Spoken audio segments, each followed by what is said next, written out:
Tudo bem, gente? Agora, depois de vista a função seno e a função cosseno, a gente vai passar para a função tangente. Então, novamente, o círculo trigonométrico. O que eu vou fazer agora? Eu vou traçar um eixo paralelo ao eixo dos senos. Aqui é o eixo dos senos. Eu vou traçar um eixo paralelo ao eixo dos senos. E esse eixo vai ser, a partir de agora, o eixo das tangentes. Por que isso? Imagine aqui que você tem um ângulo alfa, está aqui o arco alfa, cuja imagem no círculo trigonométrico é o ponto P. Então o que eu vou fazer? Eu vou pegar do centro do círculo trigonométrico, vou traçar o raio e vou estender até o eixo das tangentes. A essa medida AT, eu vou chamar agora de tangente do ângulo alfa do arco alfa. Por quê?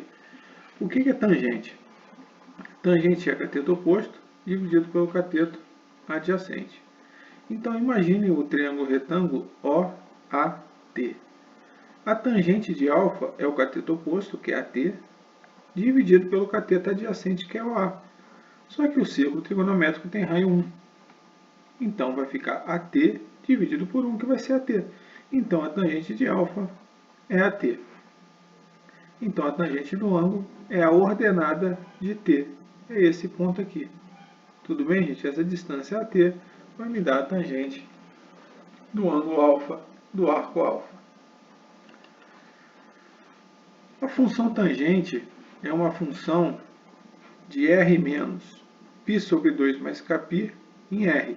Ou seja, eu tenho que diferenciar da função seno e cosseno, que a função seno e cosseno é de R em R. Por que a função tangente tem esse domínio aqui, ó? O que significa isso aqui inicialmente? π sobre 2 mais kπ. Desculpe. π sobre 2 mais kπ significa arcos que têm imagem ou aqui em B ou aqui em D. Por que isso, gente? Kπ são meias voltas na circunferência. Porque π não é 180, K é um número inteiro. Então K pode ser 0, pode ser 1, pode ser 2, pode ser menos 1, pode ser menos 2. Então vamos supor que o K seja igual a 0. 0 vezes π vai dar 0. Então o ângulo é π sobre 2. O ângulo vai estar aqui. Se o K for 1, vai ser π sobre 2 mais π. π sobre 2 mais π dá 3π sobre 2, que está aqui, que é 270. Se o K for 2, por exemplo, vai ser π sobre 2 mais uma volta na circunferência, que é 2π. Então, eu vou sair daqui de π sobre 2, vou dar uma volta e vou parar aqui. Então, isso aqui é uma expressão geral dos arcos que tem imagem ou aqui em B ou aqui em D.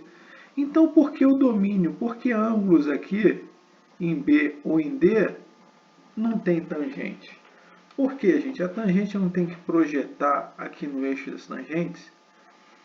Esses arcos que têm imagem em B e em D, não tem como eu traçar aqui uma reta que vai tocar o eixo das tangentes, porque esse eixo e eixo aqui são, esses dois eixos são paralelos. Então, a tangente de 90 não existe.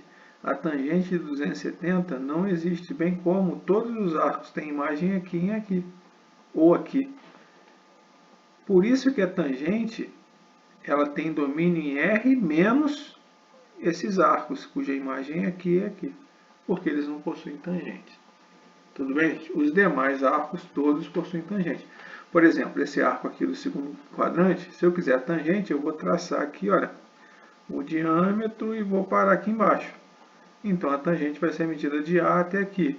Aqui, por exemplo, um arco aqui, eu vou projetar esse arco no eixo das tangentes.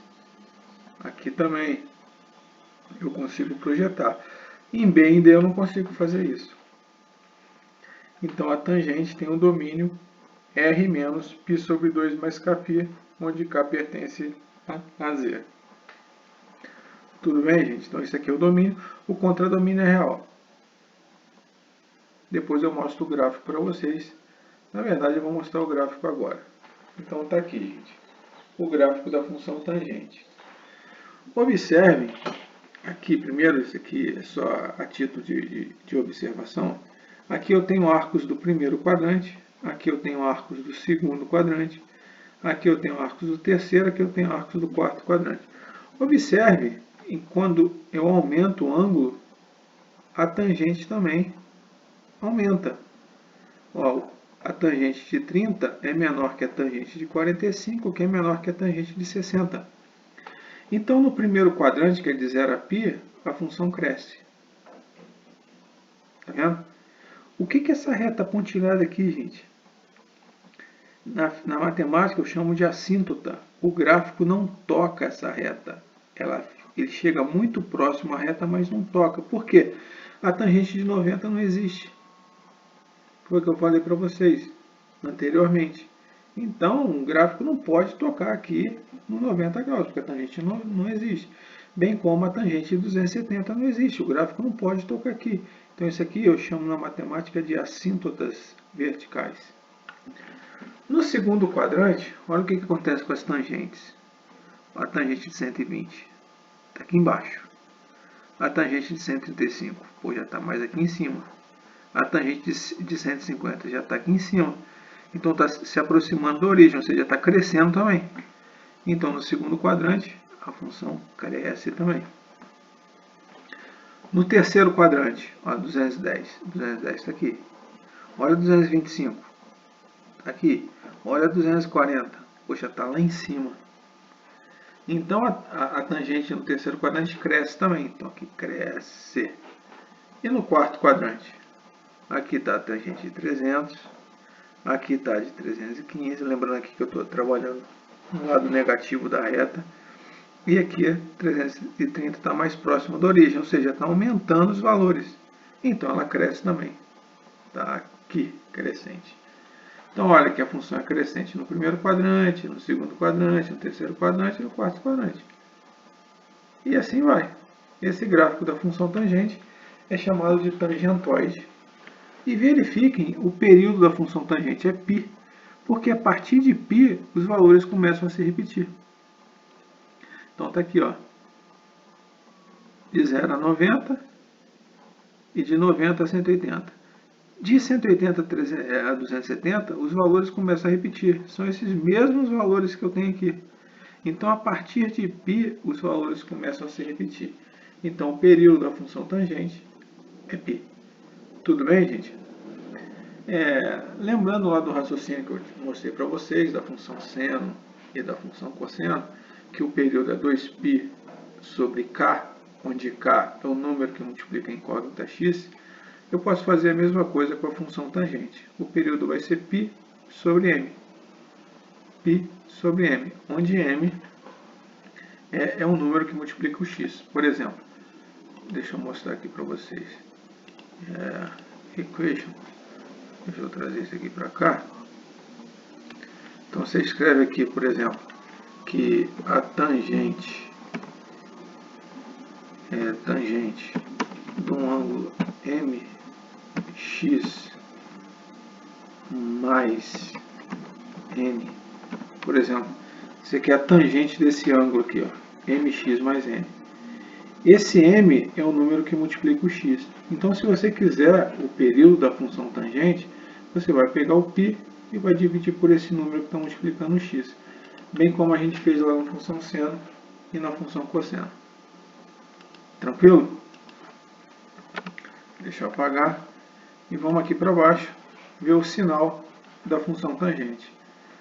A tangente no primeiro quadrante, ela é positiva, tá vendo? Aqui é o zero, valores positivos. Aqui é o zero, valores negativos.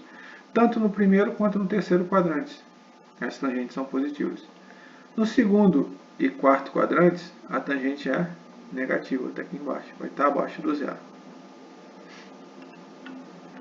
Os valores notáveis que a gente tem que saber, já mostrei para vocês no seno e cosseno, então aqui segue o mesmo raciocínio. π sobre 6, que é 30, quais são os simétricos de π sobre 6? É 5π sobre 6, 7π sobre 6 e 11π sobre 6, ou seja, 30, 150, 210 e 300. A tangente de 30 é raiz de 3 sobre 3.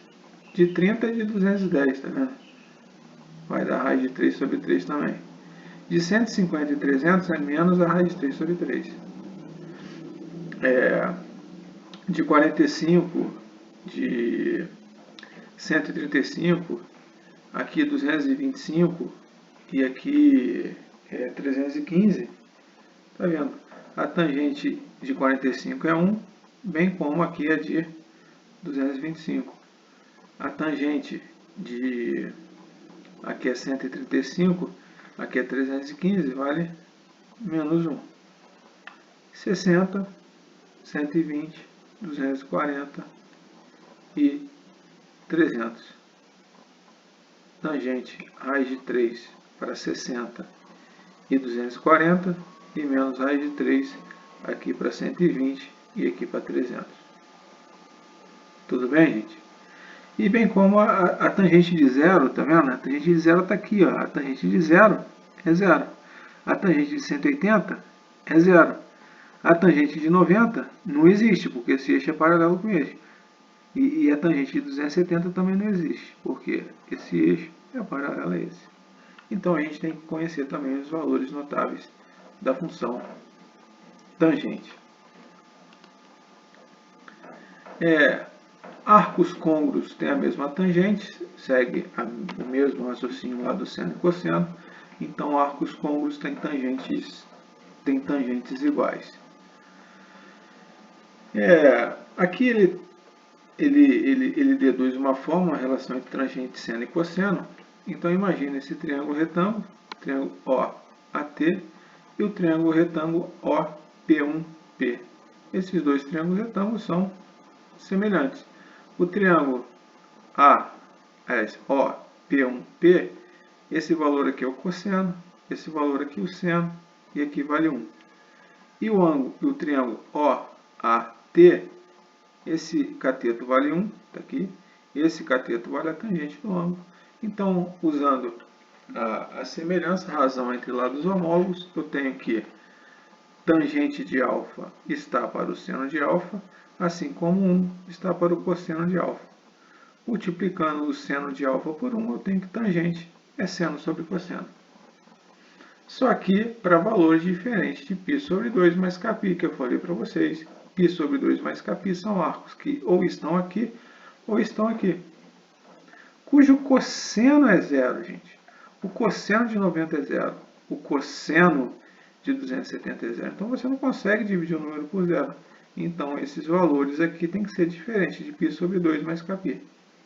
Então tangente é seno sobre cosseno para arcos que não estejam nem aqui e nem aqui. Tudo bem, gente? Então